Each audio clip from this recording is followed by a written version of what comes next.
Good morning. Thanks for joining me. I thought that we would start with just some basic stuff, basic knowledge, basic information about yoga.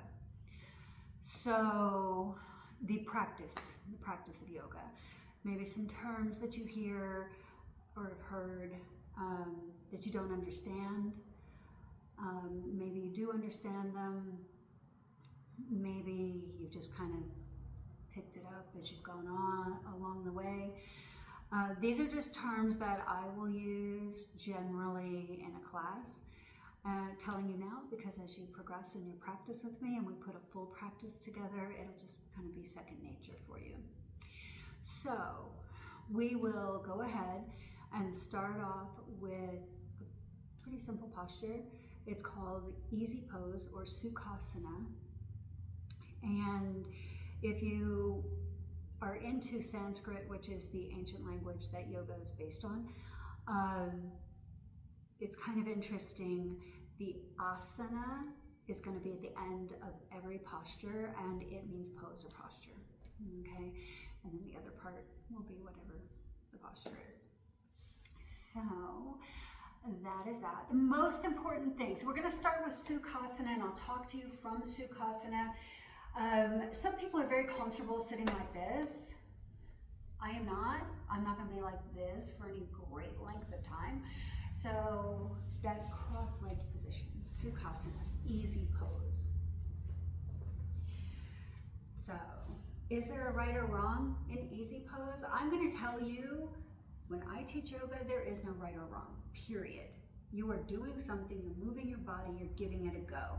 And that's the most important thing. All right, so sitting cross-legged like this, got the heels kind of lined up with one another, right in the center. That's my Sukhasana.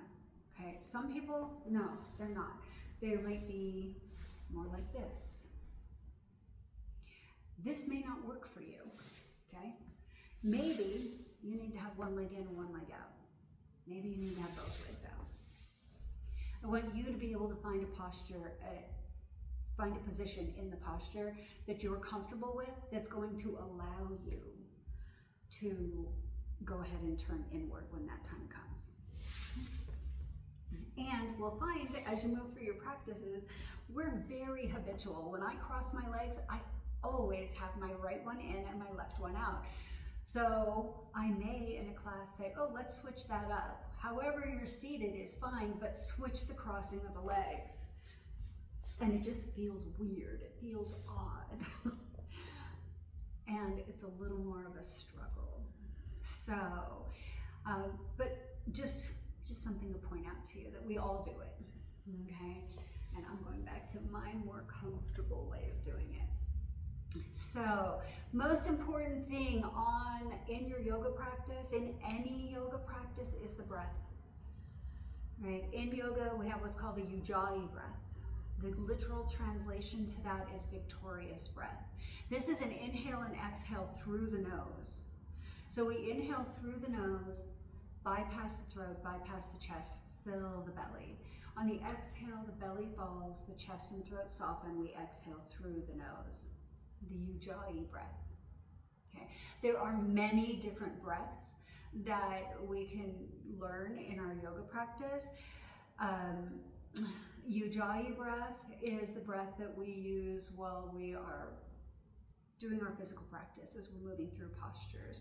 And in our yoga practice, we try and make it one breath per movement. So we'll inhale we inhale to bring the arms up, and then we'll exhale as we fold. So the exhale is usually on the exertion.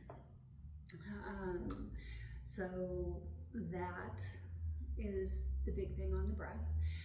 And I always tell people, if you don't get the breath right away, don't worry about it, right? It will come. Your continued practice, this will all come. It took me probably 3 months to learn to move with my breath. My whole practice changed once I did, and it sounds completely ridiculous to say that I wasn't breathing. I mean, I was breathing, I was not doing one breath per movement. And you do just flow as we get that breath in there. So that is the Ujjayi breath. And another visual that may help you is when we inhale through the nose, bypass the throat, bypass the chest, fill the belly. We say belly, it's actually the diaphragm. Diaphragm is just sitting under the ribs. And I've had some students say to me, well, wait a minute, you want me to hold in my lower abdominals? Bandha is another lesson coming later. You want me to hold in my lower abdominals and take a deep belly breath. How do you expect me to do that? Well, it is possible because the diaphragm, it's a diaphragmatic breath. If you ever did like chorus or choir in church or in school, you learn about diaphragmatic breathing. So we're filling the diaphragm. We just say fill the belly, and the belly will expand. So think about your belly like a balloon.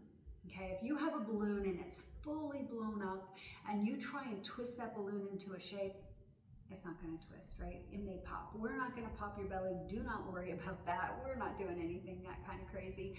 However, what happens when you start to let some air out of that fully blown balloon? It becomes more pliable and you're able to turn it into those shapes.